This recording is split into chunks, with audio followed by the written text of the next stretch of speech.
Good morning, everybody. We're here to interview some of our international caring listeners and affiliate leaders. I'll go ahead and read the mission statement. Our mission, Helping Parents Heal, is a nonprofit organization dedicated to assisting bereaved parents to become shining light parents by providing support and resources to aid in the healing process. We go a step beyond other groups by allowing the open discussion of spiritual experiences and evidence for the afterlife in a non-dogmatic way. Affiliate groups welcome everyone, regardless of religious or non-religious background, and allow for open dialogue. Attendance at this Helping Parents Heal meeting is voluntary, and we are here for the benefit of learning from and sharing with other parents whose child has passed away. It is understood that our discussions are intended to be confidential and not designed to replace traditional therapy or spiritual counseling. However, these Zoom meetings are very healing to parents all over the world, and they are all posted on YouTube so the affiliate members who are not in our time zone can also watch.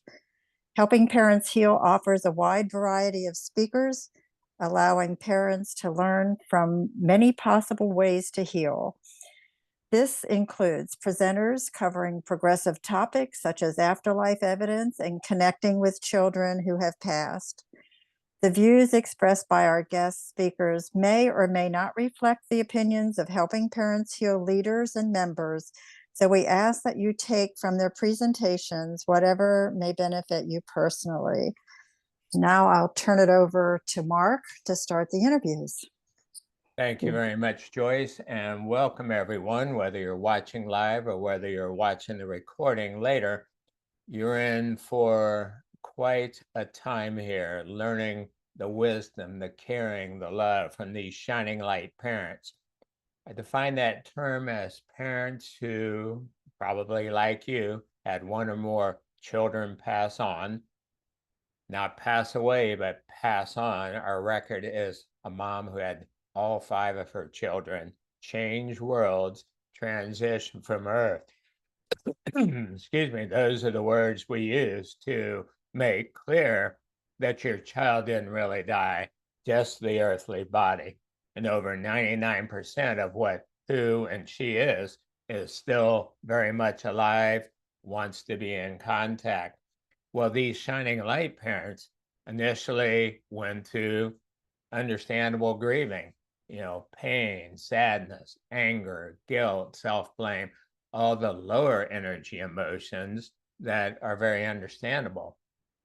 However, over time, something happened to connect them with the bigger picture of life, to help them see that, wait a minute, there's some blessings here, there's some silver linings, and I'm going to find those. I'm going to honor our child. I'm going to create good from this worst of the worst event. Excuse me again. So it turns out then that these shining light parents realize that one of the keys is moment by moment, choose the highest feeling thought. Focus on gratitude for the time they had together. Focus on excitement about they're going to see their children again when they pass on, and many of them sensing their children now in different ways, wanting to honor and create more meaning. So you'll learn more about all this, and to learn more about that journey from deeply grieving to shining light, see my article number 82 at soulproof.com. So I recommend you watch this video twice because there's so much in it. Not only what they say, but how they say it. Watch the shifts in their face. Watch, where they just say, I know this is true, and how they get a smile on their face, or tears in their eyes when they talk about their kids, because this can help you transform. So no matter where you are, I understand some of the parents watching this could be very early in the grief recovery process, but just know that you can become a shining light parent too. And we have so many resources in helping parents heal to help you do that. So be sure to reach out. I want to share finally before we start the interviews so many resources that can help you. And the way to see those is at helpingparentsheal.org/YouTube videos. And then the first sub-tab under YouTube videos says Affiliate Leader and Caring Listener Interviews. On that page, you'll see a picture of me and Lynn Hollahan, who helps with most of these interviews. And then you'll see a list of the resources. First of all the YouTube videos we've done so far with the interviews. So you can watch all these interviews of these Shining Light parents and learn from them. Next, a link to affiliate leaders. So you can find a group nearest you, hopefully, and an in-person group. And if there's not one, when you're ready, let us know and we'll help you start one. Next, a link about Caring Listeners. That's a group of 35 people we have, one of whom is with us today, that I started and I provide clinical support for. And these caring listeners aren't trained therapists, but they are Shining Light parents who are willing to listen, provide some suggestions, share what worked for them, become your friend, and work with you over time and help you make that transformation. Healing and optimal transformation. Next, on this resource page, a calendar of online events. There are one or more events almost every weekday evening. Amazing mediums, speakers, top class people, experts on consciousness, afterlife, grief recovery, etc. Next, 4 free experiential sessions that I provide that are the 4 most useful for parents. And those are listed here, and all you have to do is click on them, and you'll see past meetings where I presented.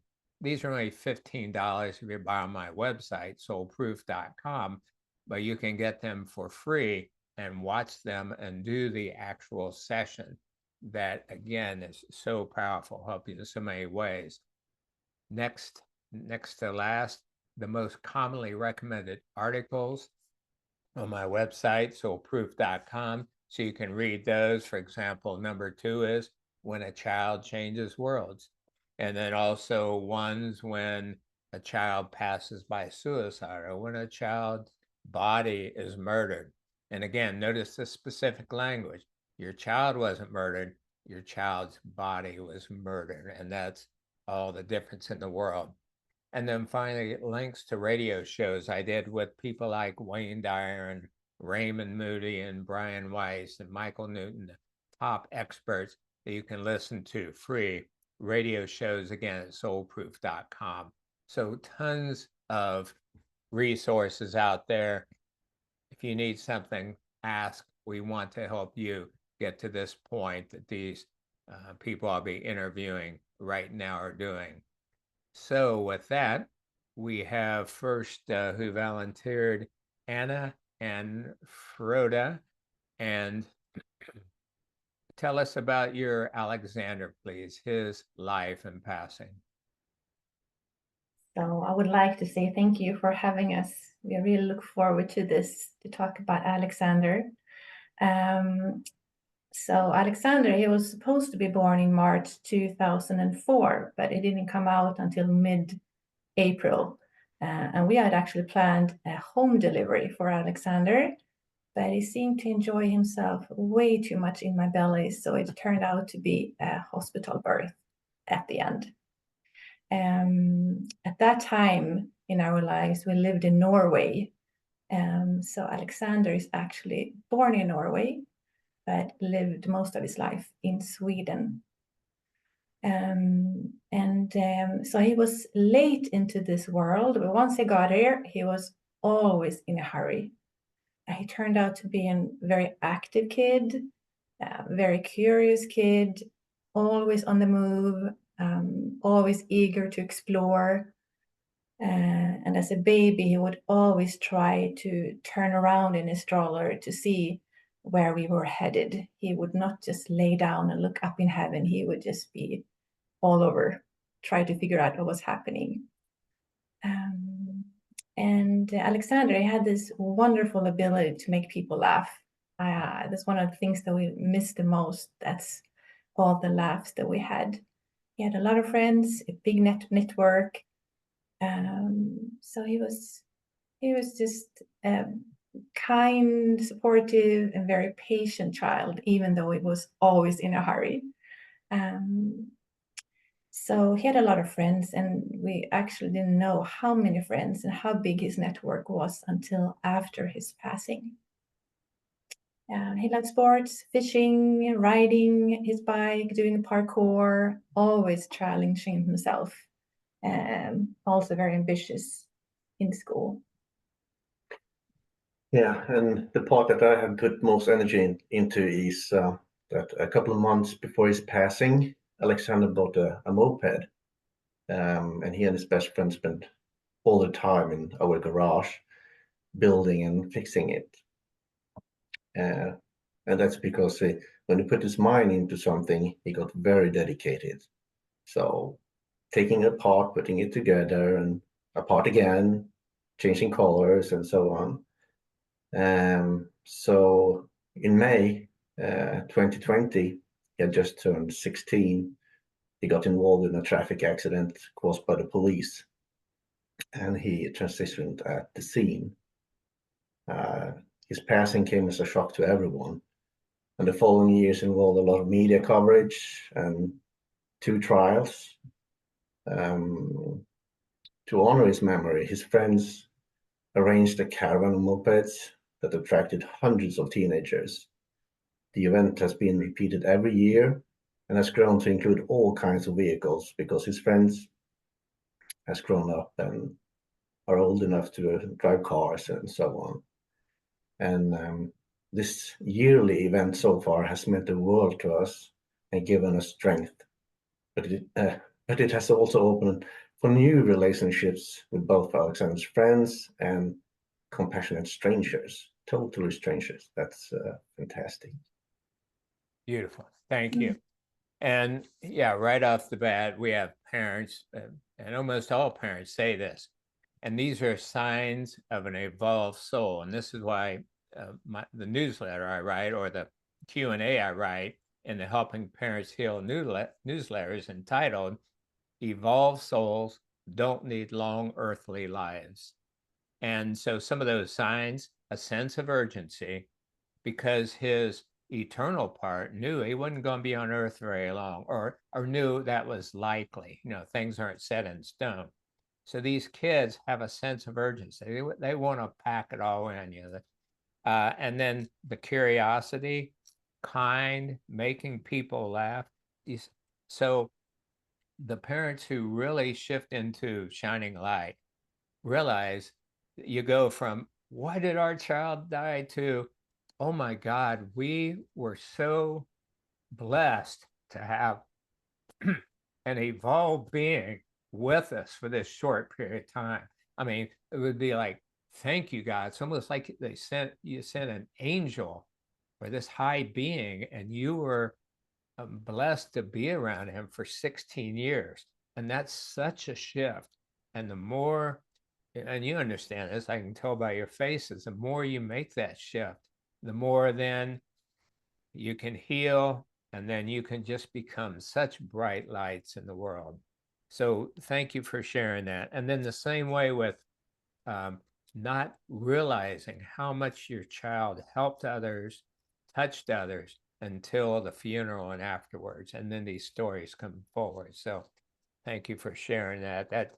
See, these are all clues that there is a greater good to this. God is not asleep at the wheel. So tell me, please, how did you discover Helping Parents Heal, and how did they help you initially? Well, a few weeks after Alexander's accident, I Googled the word hope, and I was directly guided to the Open to Hope Foundation, and I listened to some wonderful speakers, and one of them was Susanne Giesman. And I went to her website, and there I found HPH.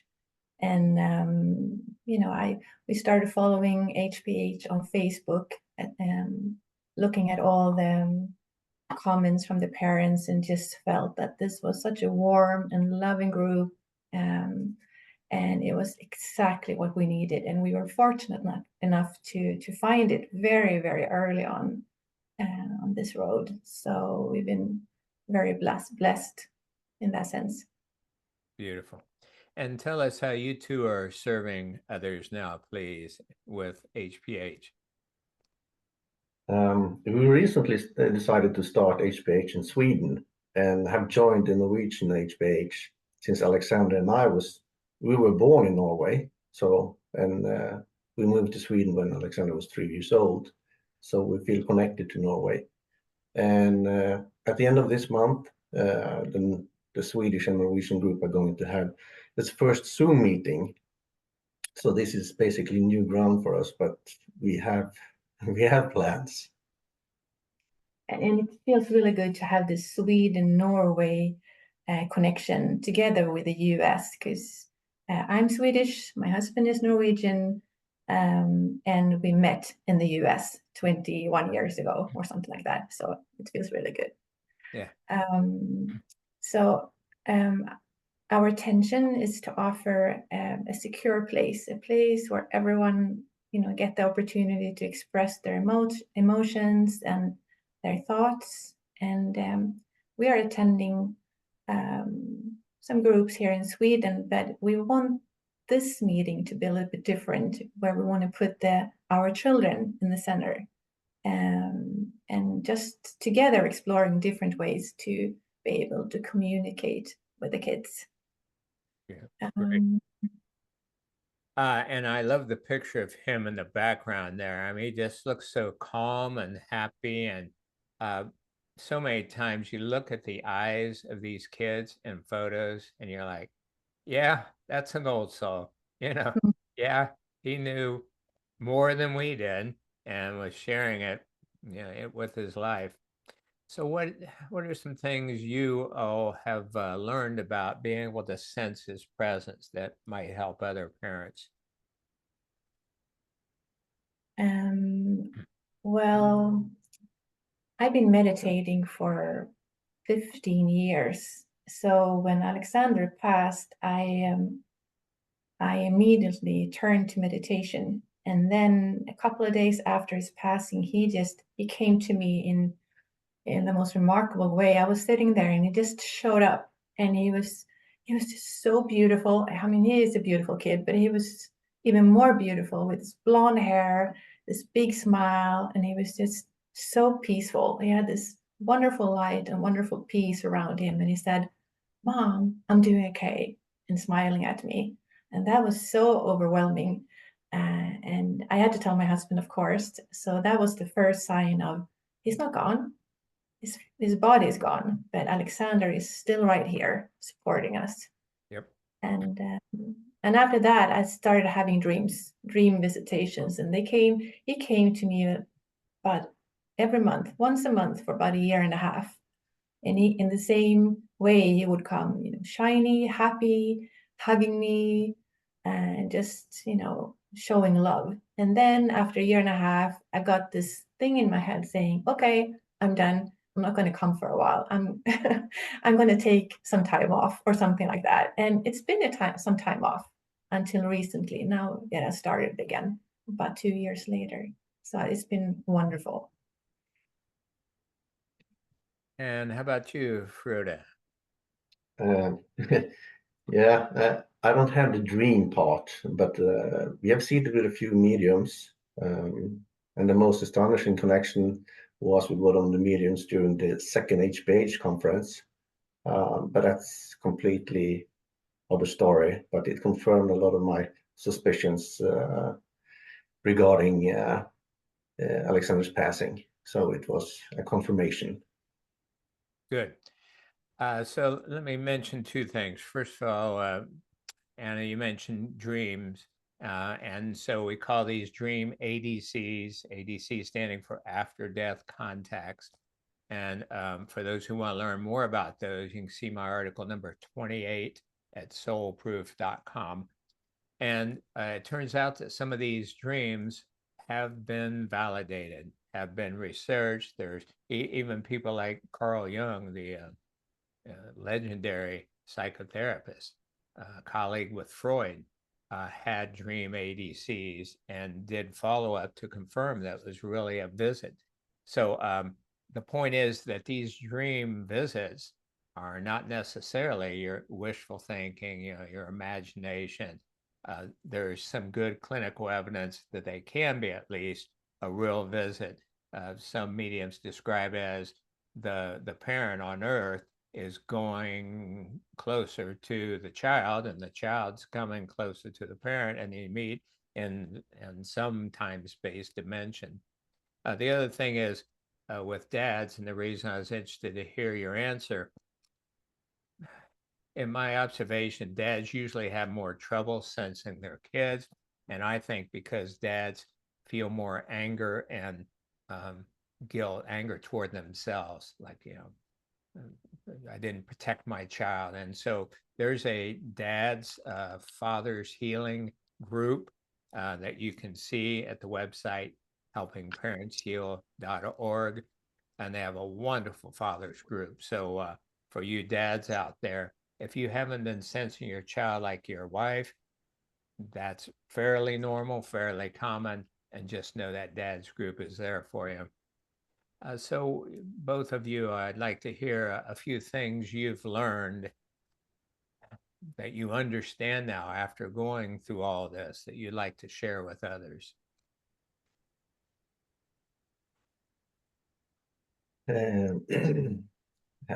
I don't know how to put it, but when I learned my everyday part is that I try to include, and everyone should try to include a child in their everyday life. Talk about them, talk to them, and like we do, we travel with them. We always bring a rock with Alexander's name on it when we go to a new place and place it somewhere in the open, hidden somewhere. That's he's always with us, and so the kid is always with you, no matter what. And we always set the dinner table with a plate for Alexander, and his siblings are also setting the table now. So that's a beautiful thing every day for 4 years almost. Great. What else have you learned that you can pass on to others? Trying to be open to signs, and to ask for signs, and also include your child in everyday life in terms of communication.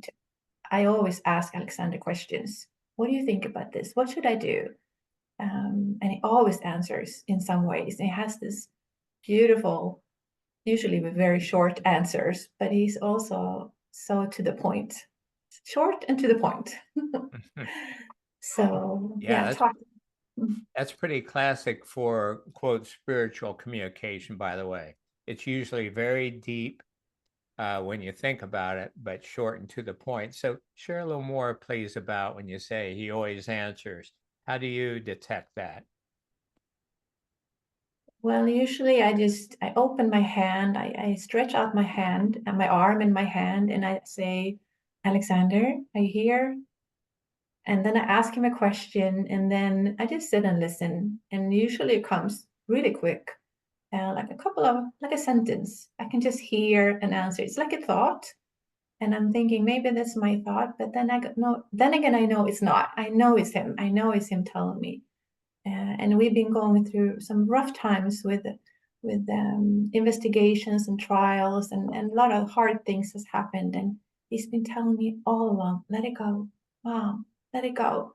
And it's been so helpful. Let it go. Just do those 2 words, those 3 words, let it go. Nice. Reminds me of the Beatles song, Let It Be, Let which it be. Paul said his mom gave him after she passed. Yeah, let it be. And so now, go ahead. So I just wanted to say we after his passing, we included his friends in joining us for his Angel Day. So May 12, every year we gather in the cemetery And we bring his moped, he loved that moped, and put it on the tree, put out his clothes, his backpack, play some music, and we serve cookies and things to drink, and a lot of kids are coming, teenagers. Now they're 20 years old, and it's a lot of people, and it's been beautiful. So instead of having this really depressing day, it's a day that we look forward to because we know we're going to see all his friends. So that has helped us a lot.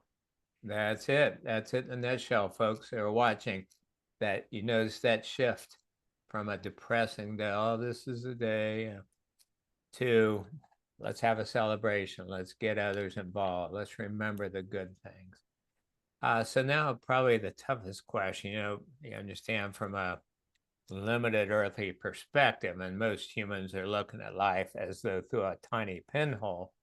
The passing of a child seems like the most senseless, tragic, horrible thing that can happen.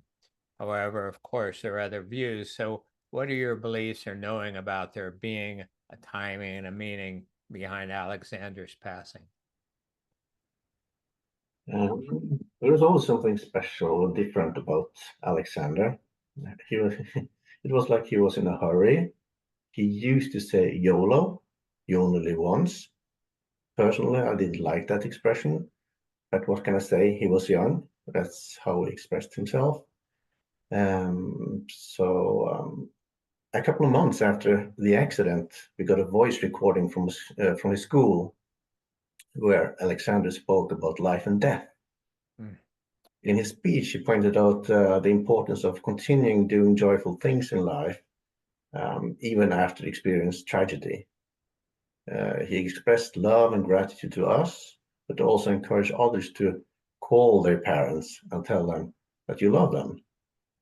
And at the end, he completed his speech with these words: follow your dreams, don't take anything for granted. No one lives forever, not even you. Wow, what a gift. So tell me again, how did you discover this recording and when did he make it? He made it, I don't know, fall, winter, before he passed. It was a project at school, like make a speech, and the topic he picked was life and death. And his teacher, and nobody told us about this recording until about 3 months after his passing, when we got it from one of his teachers, by the way, with all the other things from school. So when we put it in and we just heard his voice and he was giving us all these life lessons, we were just, we were crying our eyes out. At the same time, we were just smiling, like, how is this possible? It's like he knew. It's like he knew he was going to pass, and he wanted to give us this gift of love and telling us, keep going, have a good time, enjoy yourself. You're going to stay here for a while and just take advantage of a life. Oh, that is so powerful. To the book team, make sure you include this story, please. That's one of the most profound gifts that arose afterwards. And, I'm sure somebody paid you millions of dollars for that to go out of your life. You wouldn't do it. I mean, how much value.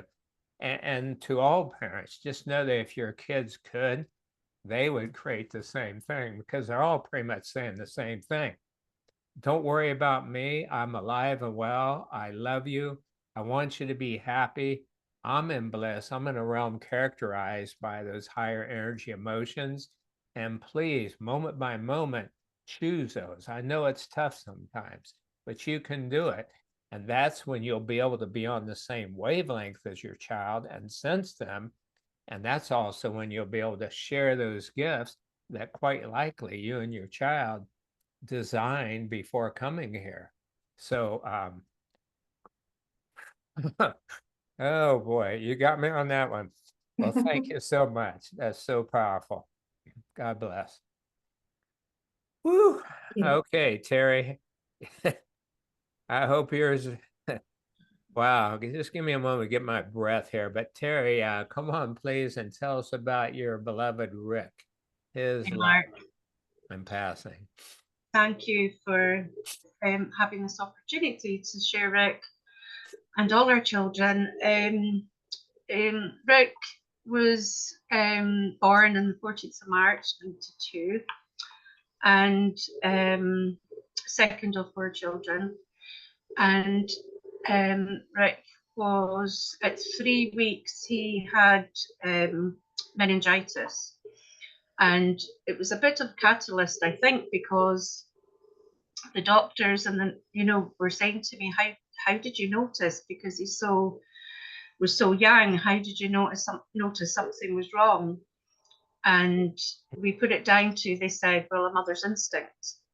Because at that young age, a baby, there was just little things I could see, but probably nobody else would have.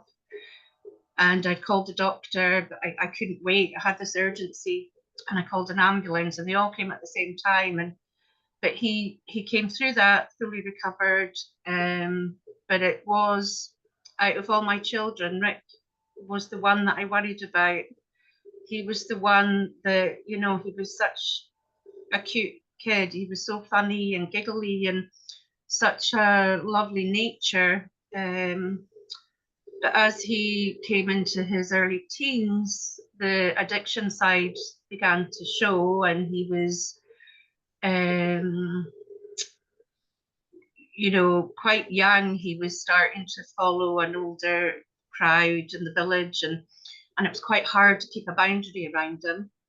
But the addictions unfolded with Rick, and this is how he passed, when he was 23 in 2015, an overdose. But it was like, when I go back now and look at Rick's life, because he had such a good heart. He was such a loving person. He loved animals. He loved children. He had really great friends that thought so much of him. I mean, he used to babysit for them, walk their dogs. But the other side with the addictions, he found it hard to feel settled here. I always felt that he was always on the go. He had an anxious energy.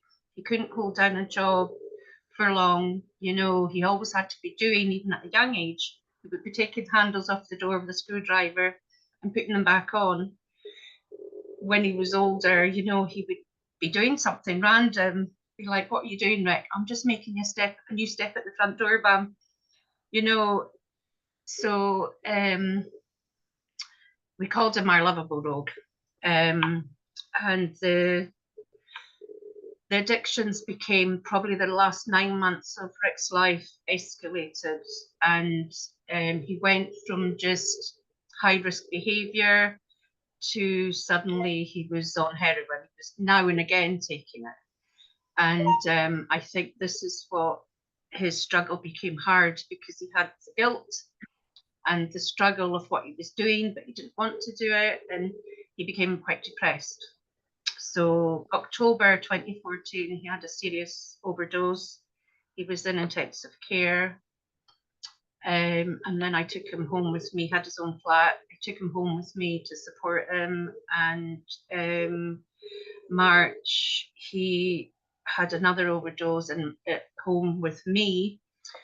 And I was out at the time, and I just got this feeling I was working a split shift, and I thought, I need to get home to check on Rick. There was just something. And when I got home, it wasn't good. So I was giving him CPR and called obviously ambulance to come, and they were talking me through. Although I was trained in CPR, your adrenaline hits and you just go into panic. But I knew I had to keep a clear head. Anyway, they just don't know how we survived this overdose. He did. And then again in June, he had his third overdose and passed in his flat. When that happened, I was sleeping. And when I woke up, he had just asked, he'd said, I was trying to get him into rehab. There's not a lot of facilities here and stuff. So I was researching. And I'd said to him the night before, okay, Rick, are you open to going to somewhere, to get better? Yes, ma'am. So it was the next day from that. I was actually doing the form, and I'd fallen asleep because I was on a split shift. When I woke up, I just had this feeling, and I knew something was different. And then immediately there was a knock at the door, and I just knew. And then that was he'd passed, and he was 23. So yeah. Okay. And that was when again, dear, that he passed? Pardon? When did he pass on? 30th of June 2015. 2015. Okay. Yeah. So I'm sorry for all you and your family went through, but I'm glad that you're turning it around, finding a meaning behind it, and so on. And so I would say at least 25% of the parents we've interviewed, their kids have changed worlds, transitioned from Earth via overdose, whether intentional or accidental. That's a super high number, and it points to this very important fact that we need to address better, that these kids, so again, we're talking about more evolved, and oftentimes they're also sensitive and empathic. They can feel the emotions of others. They need to, it's very difficult for them to be on this planet with all the cruelty and all the difficulty and the judgment and so on. And so that's why some of the kids will choose alcohol, drugs, to try to function, to try to numb out, to try to cope. And of course, it's a poor strategy, and a certain percentage of them are going to pass as a result of it. So I look forward to the day, and we can start right now, when more and more people realize, let's identify these special kids who need optimal everything. And also, these kids who remember so much about the big picture of life and the spiritual realms need really good spiritual teaching. And I went to theology school, but I fault most churches as doing a horrible job of teaching about a loving creator, how to optimally live while you're on earth, etc. And so that's another area we need people to step forward and help to provide an approach without all this BS that kids can relate to and say, okay, I feel more comfortable in my body. But anyway, I can't get off on all that. So tell me, dear, how did you discover helping parents heal, and how did they help you initially? Well, I think when I was in Christine Salter's group, Mediumship for the Grieving Heart, I had a spiritual awakening when Rick passed, and I very quickly, all these things were happening, so I was going on the mediumship path. So that led me to Christine, and I had seen parents in this group mention HPH. So I joined the group. I was quite reserved in my grief, Mark. I was quite sitting back. That was my nature. And then after a while, there was one morning I was going to work, and I was driving along, and I heard on the radio, are you ready to reach out to the world with are you ready to help Kat reach out to the world with confidence? And Kat Bailey was our previous UK affiliate. Mm-hmm. And I just felt, oh, what's that? That feels like something. And I went to my first client. I was doing care work, and I couldn't get out of the car because I felt Rick say, "Ma'am, on your phone, check your phone." So I went on my phone, and HPH came up, and Kat had just announced that she was stepping down from UK affiliate. And then I felt this other push, "Ma'am, message her now." And I went, okay. So I messaged Kat, and I said, "Kat, maybe I could help, and do something maybe in my local area."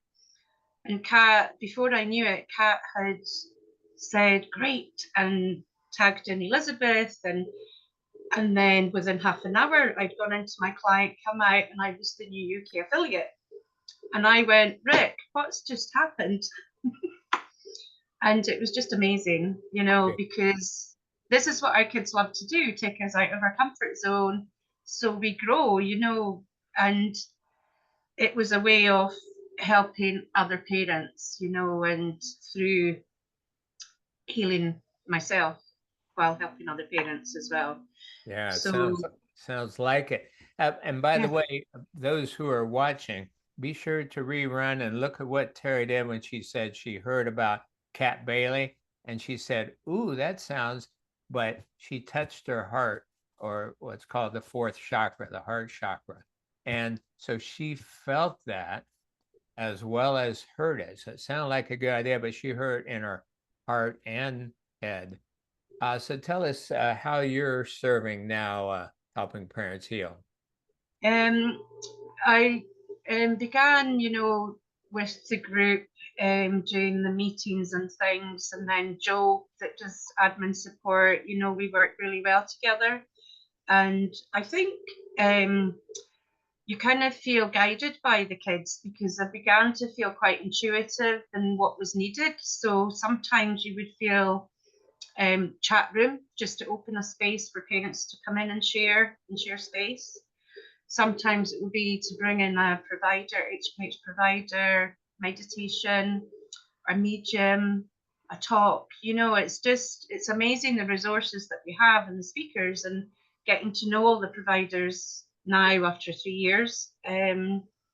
But also what after COVID, you know, and things was now having in-person meetings. I was passionate about starting meetup groups in the UK, and that's how the point of contacts came about. So Elizabeth and Irene have been fantastic, you know, really supportive in expanding this in the UK. So there's fantastic mums that have been interviewed by Elizabeth that are the point of contacts, and they're setting up in their communities in-person meets and bringing parents that are not in HPH into HPH and finding resources and things. So I think that's just going to grow and grow. It's just fantastic. I love it. Nice, very good. So what have you learned over the years, Terry, about how you can best sense Rick's living presence? Rick, like you were saying, you know, about kids that are old souls, I really began to realize that Rick was an old soul through my spiritual awakening and what I was beginning to learn and what was unfolding very quickly. Rick was very strong very quickly with his signs and synchronicities, but they very quickly became personal. So I was seeing his date of birth.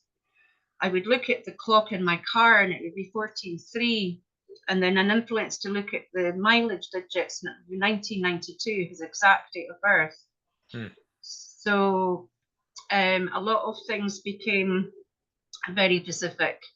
And then he always has shown me 14:3 as a way I realized was, Mom, focus on my life I've lived, not on my passing. He never shows me the date he passed, really, unless I say that, and then he'll do it to show me that he's heard me say that. But I did Reiki, so I began to feel his presence, his energy. And then I was 2 months, I think, and I had a direct message from him, and it was one that just made me laugh. I also had my mum, and then I realized they were together because I didn't really know much, to be honest. So it was all new, and I went, oh my gosh, you're together. And then I was developing as a medium.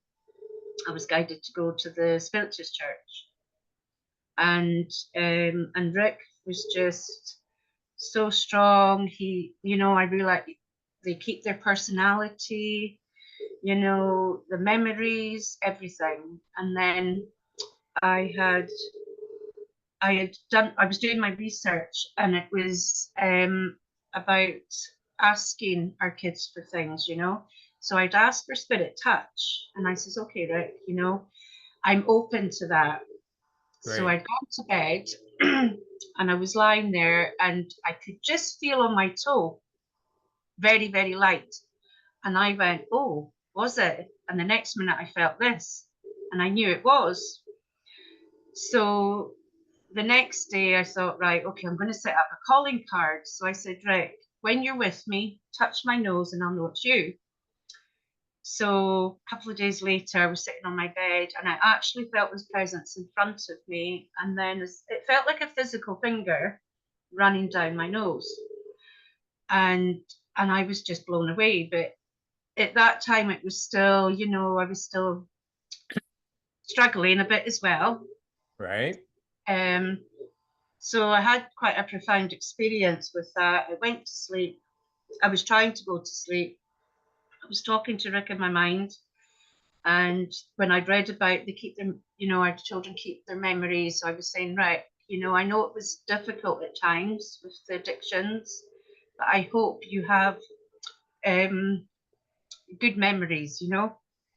And I just rolled over, and then I felt this touch on the end of my nose, and I just felt it, and I just said his name, and then I felt this. It would be hard to put it into words to describe how it felt, but I'll try.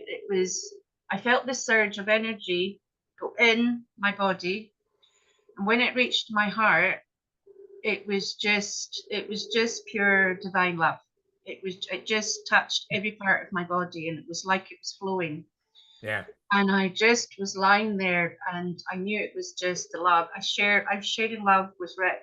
It was just, I feel really emotional saying it because I'm getting goosebumps, but I felt that once. Great. Once Thank is you. enough. Yeah.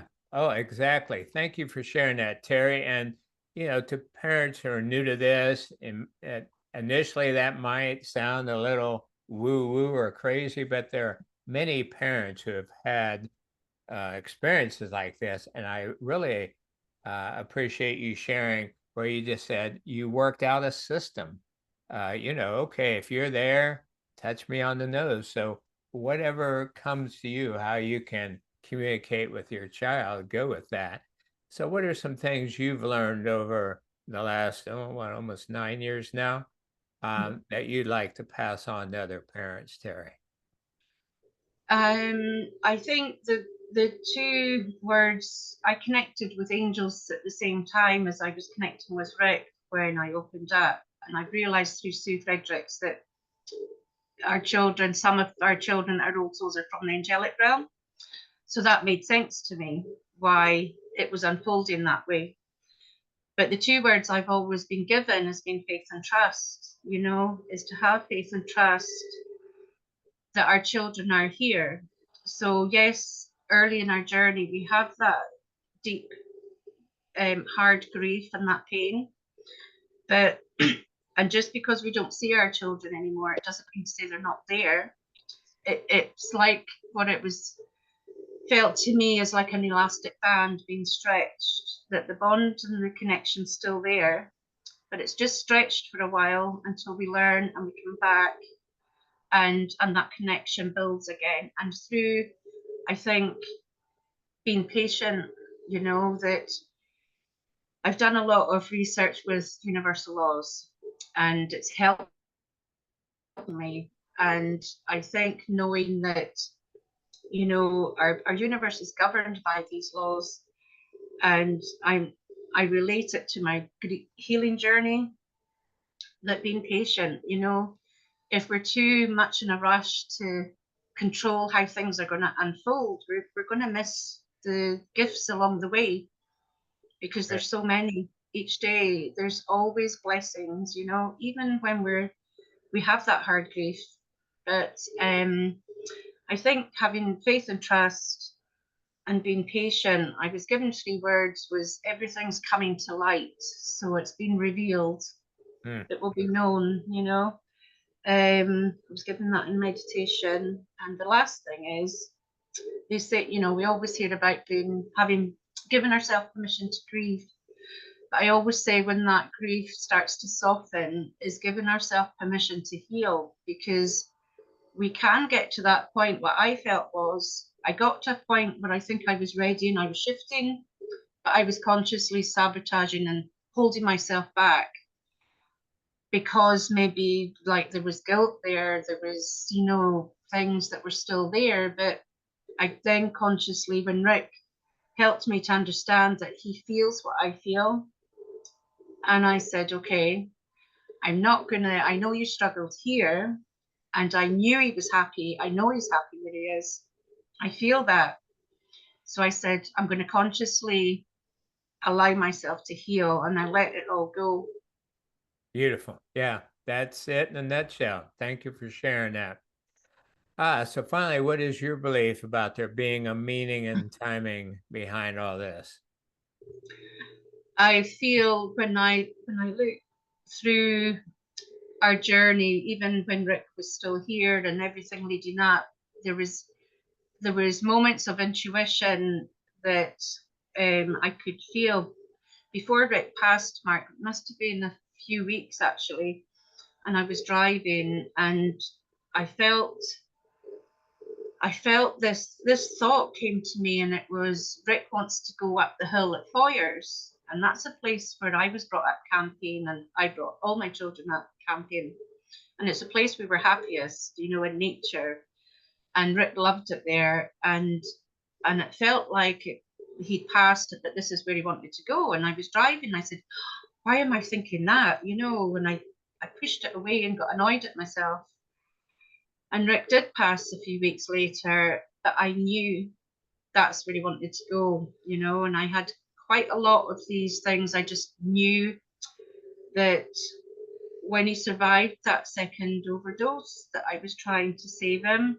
And I asked him for a long time, why did you survive that overdose, Rick, just for me to lose a couple of months later?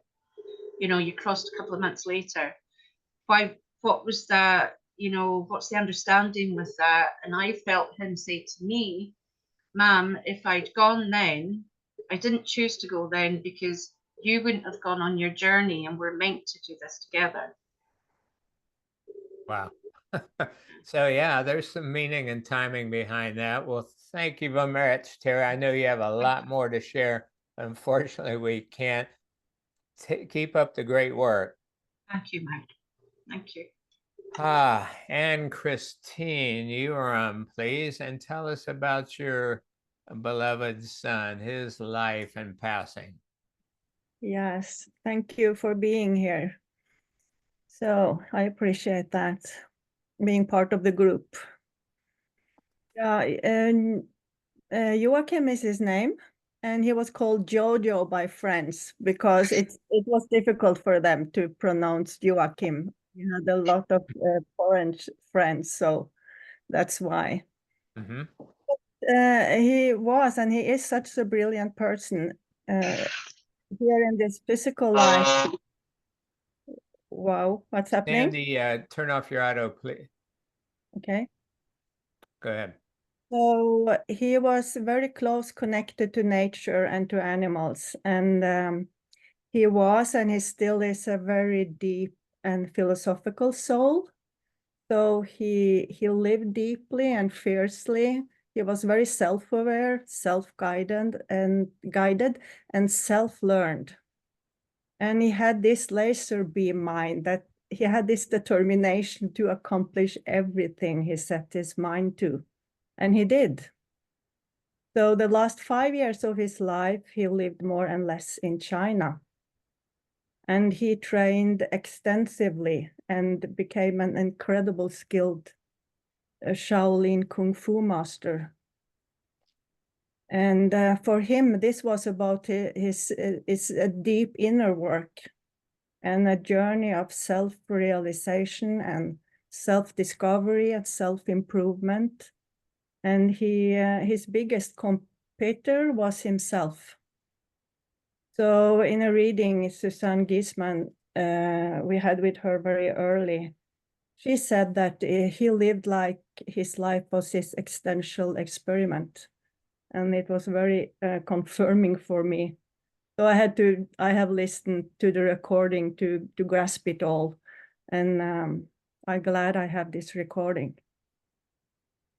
And- So yeah, so in Just- summer, sorry, yeah. Well, just say a little more about that. His life was essentially an experiment. What do you understand about that?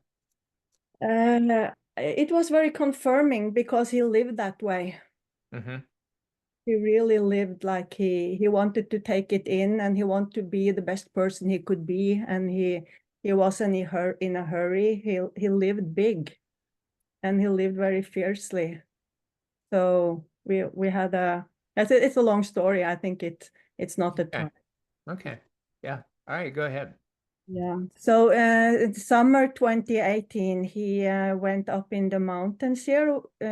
He loved the mountains, so he every day he went up in the mountains. But this time he never came back, and we searched for him a long time.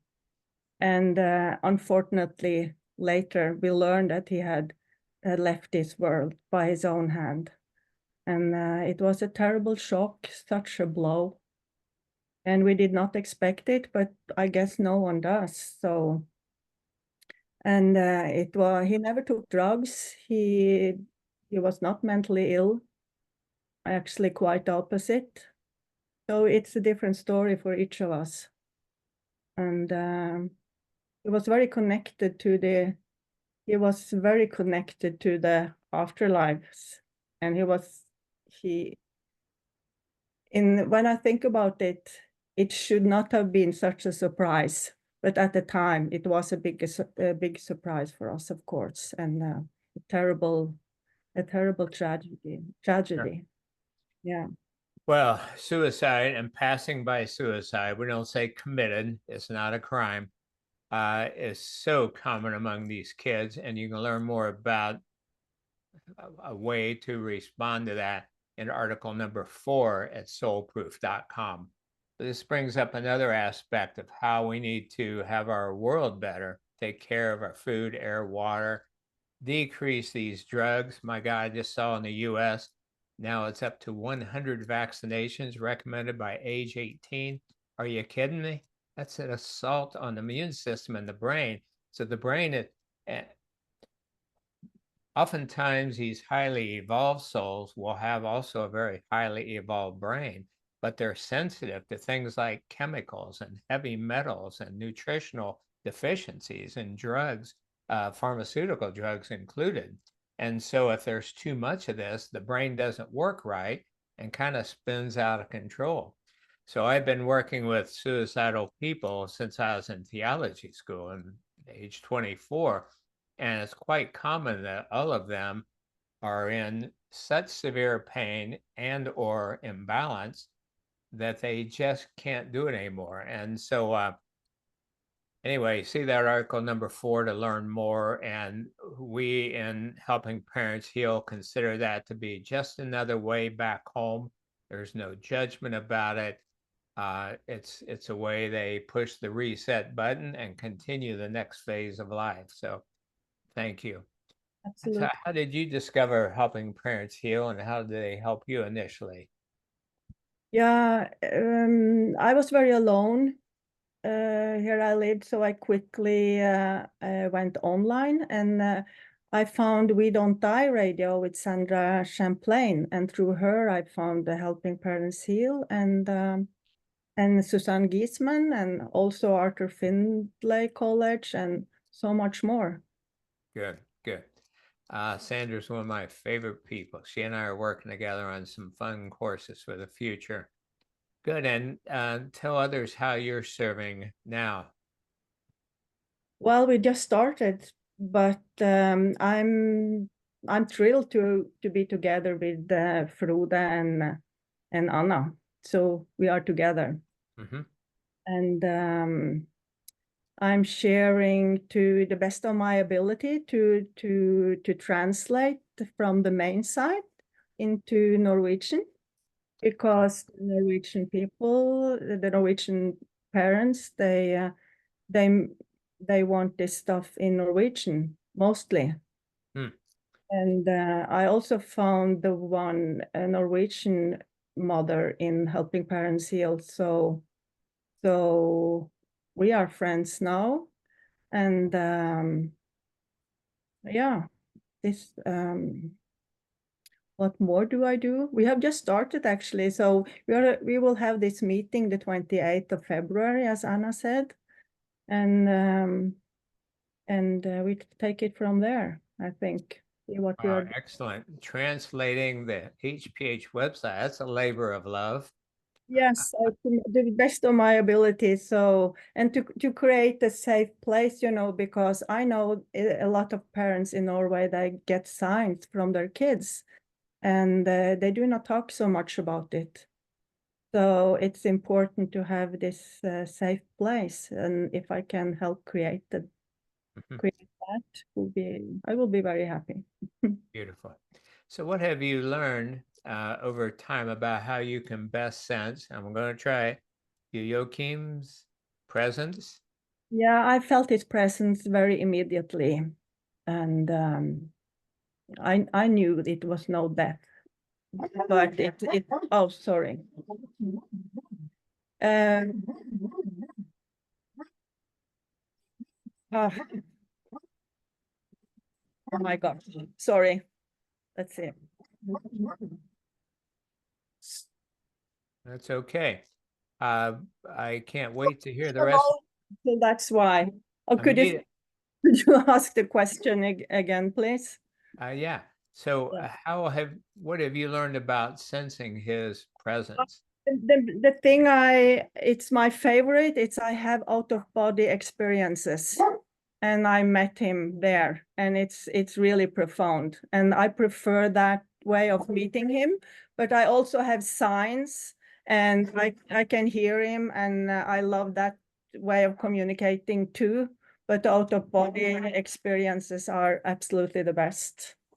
And I have stories about that, but I'm not sure if I can tell it. Oh my God. Do you have a four-legged who wants to get involved here? I have no one home, so somebody came now. Oh, okay. All right. So I would like to hear more about, yeah, you say you have out of body experience, and during that, then you can sense his presence more clearly.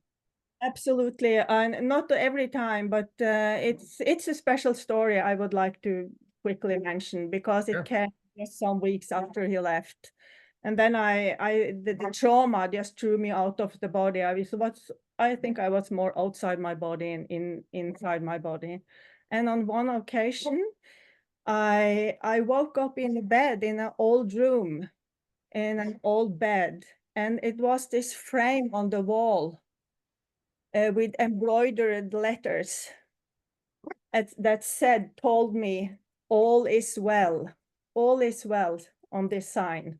Wow. But it was, at that time, it was a slap in my face. So I didn't really digest it at all. And I went up and out to look for my son. And it's a story about that too. But I later it has been a gift for me, because I knew it was a message, and this was very early on, so I could barely breathe, and I was really in the trauma of it all. But the message was really profound, and I carry it with me in my heart, and think about it very often. And it's the bigger picture here. All is well, and I knew immediately that it was supposed to happen somehow, but yes. Well, that's a powerful one. And to those who may be new to this sort of thing, and that one sounds a little kooky, there's actually good clinical evidence for what she's describing, that sort of experience. And I'll just briefly hit it. The work of Dr. Michael Newton, who started Life Between Lives therapy. And you can learn more about that at article number 98 at soulproof.com. He said that on average, the average human only uses about 25% of their total energy to have an earthly experience. That means the other 75% is in other times and places, and perhaps part of it never leaves home. And that's another way to look at the concept of multi-location. That is, that we the totality of who we are, our consciousness, our soul, our life force, can be in more than one place at a time simultaneously. So you can learn more about multi-locations at article number 75. So when you described that, Ann-Christin, it made me think that during your out-of-body experience, your awareness shifted to another time and place in which you are involved, and there was that perfect message for you. Absolutely. So you know, it's not crazy. It's beautiful and it's profound. Thank you for sharing that. Yeah, it was a gift for me. Yeah, I guess. So what are some things you've learned that you'd like to pass on to other parents? What I want parents should know. Yeah, Mhm. it's no death. I know it's no death. So that's very important, of course. And also I want to say that child loss is trauma. And it's not talked so very much about, but it's our nervous system, it takes over, and we got into this fight, flight, freeze response. So it's very important to take good care of yourself and tend to your broken heart. Compassion. It takes time. So do Good. not silver line too quickly, because it takes time. It really does. And yeah, and another thing I want to say is that our senses are very limited, and we have this very this electromagnetic spectrum where we can only see less than 1% of what's going on around us. So do not despair if you cannot hear and see your child, because most of the thing that's going on around us we cannot see. We are not aware of it. We are very limited. And but in the corner of our eyes we have these extra sensories, so we often see things in the corner of our eyes, right? And we brush it off like imagination, but it's not. It's really not. It's something there. And every one of us that have like dogs in our household, we know about that. They can Yeah. see. Yeah, I sense. think he or she had something to say. So two things. Very well put what you just said, by the way. And one thing is for viewers to notice when she was saying it takes time, you know, be gentle, be good to yourself. You notice how she's putting her hand on her heart, and it's like she's sending out a blessing to people. So wow, so powerful. Thank you for sharing that. So finally, what is your belief about there being a time and a passing and how he transitioned? Yeah, I think I always knew, because he in all he said and all he did and the person he was, and like Alexander to Anna and Frode, he was in such a hurry all the time, and he was deeply philosophical as well. His favorite philosopher was Alan Watts. He listened to him all the time on his headphones. He Wow. walked, listened to Alan Watts. And I remember especially one time we were standing outside looking at the sky, and he was 16 years old at the time, and he looked up at the stars because he loved the stars, and I think he could name every constellation out there. And he just said to me, you know, Mom, the people, they are ignorant. They do not understand the vastness and the beauty of all this, right? Yeah. And I've been thinking about that a lot, that it's like he was aiming for the star somehow. This world was just a short visit for him, actually.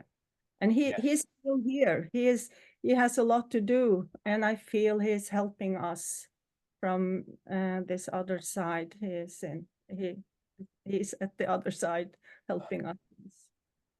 Yeah, and he came here for a while, perhaps to learn what it's like on Earth, and then he could help others in other realms with that information.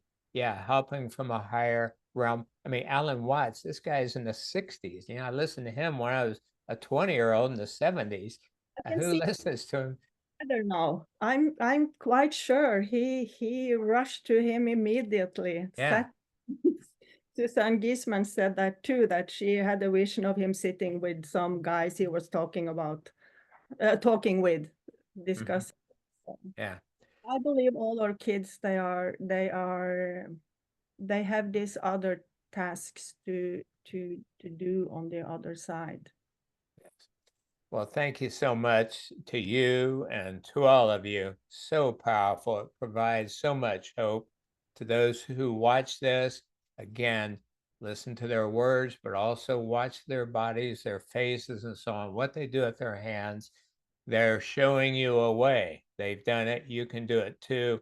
Let us know what you need. We're here to help. So kudos again. Bravo to all of you. God bless and take care.